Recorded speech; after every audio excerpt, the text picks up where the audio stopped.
سنقرئک فلا تنسى الا ما شاء اللہ انہ یعلم الجہر وما یخفی۔ اے پیغمبر صلی اللہ علیہ وآلہ وسلم، عن قریب ہم آپ کو پڑھائیں گے تو آپ نہیں بھولیں گے، ہاں مگر وہ جو اللہ چاہے، وہ ظاہر اور جو کچھ چھپا ہوا ہے اس کو دونوں کو وہ جانتا ہے۔ سورۃ الاعلیٰ جو ہے یہ ان آیات سے واضح ہوتا ہے کہ مکی دور کے بالکل ابتدائی مراحل میں نازل ہوئی، یا جب نبی کریم صلی اللہ علیہ وسلم کو نبوت ملی اس کے بالکل قریب، کیونکہ ان آیات سے واضح ہوتا ہے کہ آپ پر جب وحی نازل ہوتی تھی تو آپ کے جو خدشات تھے وہ اللہ تعالیٰ نے دور فرمائے کہ ہم آپ کو پڑھائیں گے، آپ بھولیں گے نہیں، ہاں جو اللہ چاہے۔ تو اس کا مطلب ہے کہ وحی کی حفاظت آپ صلی اللہ علیہ وسلم کے سینے میں جو وحی نازل ہوتی تھی اس کا محافظ بھی اللہ تعالیٰ ہے۔ یاد کروا رہے ہیں قرآن کی شکل میں جو آپ پر نازل ہوتا تھا۔ اور ایک چیز اور ذہن میں رکھیں کہ اللہ تعالیٰ نے جہاں اور پیارے نبی کریم صلی اللہ علیہ وسلم کو خصائص و فضائل دیے ہیں، وہاں آپ کو کی جو یادداشت اور حافظہ ہے وہ بھی سب سے اعلیٰ ترین ہے۔ اس کو یوں سمجھے نا، امام بخاری رحمہ اللہ تعالیٰ ان کا حافظہ بڑا مشہور تھا کہ یادداشت بہت زیادہ تھی، تو آپ صلی اللہ علیہ وسلم تو امام الانبیاء ہیں، وہ صرف حفاظت حدیث کے لیے ٹھیک ہے اللہ نے اتنا حافظہ دیا، اور اللہ نے اپنے نبی پہ تو قرآن اور حدیث دونوں ہی نازل کی ہیں، دونوں کی وحی کی ہے نا، اور پھر آپ تو داعی ہیں، رحمت للعالمین ہیں، تو اسی منصب کے مطابق اللہ تعالیٰ نے آپ کو صلاحیتیں عطا فرمائی۔ دوسری جگہ پر آتا ہے اس کے باوجود وحی کا اتنا کہہ لیں اتنی ذمہ داری تھی،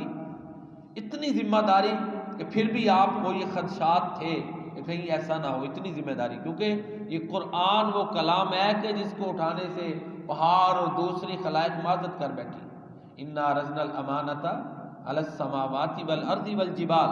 فابین ان یحملنها واشفقن منها وحملها الانسان انہ کان ظلوما جہولا، آگے عام انسان کی بات ہے۔ تو بہرحال اللہ تعالیٰ نے نبی کریم صلی اللہ علیہ وسلم کو سورہ قیامہ میں حکم دیا، اس سے بھی پتہ چلتا ہے کہ اس کے بعد یہ قریب ہی کہیں یہ سورہ قیامہ بھی نازل ہوئی۔ لا تحرک بہ لسانک لتعجل بہ، آپ اپنی زبان کو جلدی جلدی حرکت نہ دیں تاکہ اس کو جلدی آپ یاد کر لیں۔ اللہ ان علینا جمعہ وقرآن، اس کا آپ کے سینے میں جمع کرنا اور اس کا پڑھنا آپ کو پڑھانا یہ ہمارے ذمہ ہے۔ فَإِذَا قَرَأْنَاهُ فَاتَّبِعْ قُرْآنَ، جب ہم پڑھیں قرآن جبریل تو آپ اس کے پیچھے پیچھے پڑھیں۔ یہی مضمون تقریباً سورہ طٰہٰ میں بھی ہے، فَتَعَالَى اللَّهُ الْمَلِكُ الْحَقُّ وَلَا تَعْجَلْ بِالْقُرْآنِ مِنْ قَبْلِ أَن يُقْضَىٰ إِلَيْكَ وَحْيُهُ وَقُلْ رَبِّ زِدْنِي عِلْمًا، یہی مضمون ہے تقریباً۔ تو یہ اللہ تعالیٰ نے جو کچھ آپ کے سینے پہ نازل فرمایا وہ آپ کو یاد تھا، اس کی وضاحت اللہ تعالیٰ خود سینے میں نازل فرماتے تھے، جو حدیث ہے جو حکمت ہے، لہذا قرآن الفاظ اور معنی دونوں اللہ کے، اور جو حدیث سنت ہے الفاظ آپ کے، معنی اللہ کے، الفاظ نبی کریم صلی اللہ علیہ وسلم کے، فرق صرف اتنا ہے۔ تو یہ جو سورۃ الاعلیٰ ہے اس میں اللہ کی قدرت بھی ظاہر ہو رہی ہے۔ سنقرئک فلا تنسیٰ، ان قریب ہم آپ کو پڑھائیں گے آپ نہیں بھولیں گے، الا ما شاء اللہ، مگر جو اللہ چاہے۔ آگے اللہ کی حکمت ہے، دوسری جگہ پر آتا ہے ما ننسخ من آیت او ننسها ناتی بخیر منها او مثلها، جس آیت کو ہم منسوخ کرتے ہیں یا ہم اس کو بھلاتے ہیں تو ہم اس کی مثل یا اس سے بہتر لے آتے ہیں، اس کو آپ کو، یعنی وہ حکمت اللہ تعالیٰ کے پاس ہے معاملات۔ تو بہرحال اس معاملے میں بھی اللہ تعالیٰ نے پیارے نبی کریم صلی اللہ علیہ وسلم کو یہ عظمت عطا فرمائی کہ جہاں وحی قرآن کی آپ کے سینے پہ اترتی تھی، حدیث جو ہے وہ بھی اللہ کی طرف سے وحی تھی، تو ان کی حفاظت، آگے ان کی وضاحت، ان کا آگے پہنچانا، اس میں بھی اللہ تعالیٰ آپ کے معاون تھے۔ سورۃ الاعلیٰ کا خلاصہ سن لیں، کیونکہ کل آغاز تو ہوا لیکن اس کا کہہ لیں مضامین کا خلاصہ وہ نہیں بیان ہوا تھا۔ توحید بیان ہوئی ہے بنیادی طور پہ، اور نبی کریم صلی اللہ علیہ وسلم کے لیے کچھ ہدایات ہیں اور کامیابی کا فارمولہ ہے۔ یہی وجہ ہے کہ آپ صلی اللہ علیہ وسلم ہر جمعہ میں یا جمعہ میں اکثر، کیونکہ بعض دوسری صورتیں بھی آپ نے پڑھی ہیں نا، اس صورت کو پڑھتے تھے، کیونکہ